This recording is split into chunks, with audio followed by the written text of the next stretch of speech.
বিগত 2021 সনে তৎকালীন সময় কোভিড চলছিল।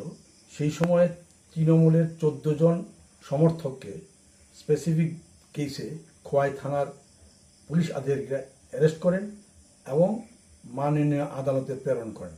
সেই অ্যারেস্টের সময় তৎকালীন পশ্চিমবঙ্গের শিক্ষামন্ত্রী ব্রাত্য বসু, অভিষেক ব্যানার্জি, দোলা সেন, কুণাল ঘোষ সহ আরও অনেক সমর্থক খোয়াই থানাতে এসে খোয়াই থানার পুলিশ আধিকারিকের সঙ্গে অভব্য আচরণ করেন এবং ভাঙচুরের প্রচেষ্টা করেন।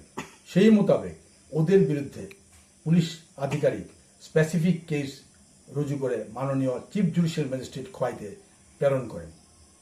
তৎকালীন চিফ জুডিশিয়াল ম্যাজিস্ট্রেট মাননীয় ধর্মেন্দ্র দাস মহোদয় কগনিজেন্স গ্রহণ করে এই মোকদ্দমায় ওদের বিরুদ্ধে সমন জারি করেন, যার কেস নাম্বার PRC SP 16/2022। এই মোকদ্দমায় প্রকাশ করা আবশ্যক মাননীয় ব্রাত্য বসু মহাশয়কে উনি এই মোকদ্দমা চ্যালেঞ্জ করে ডিভিশন করেন মাননীয় আগরতলা হাইকোর্টে।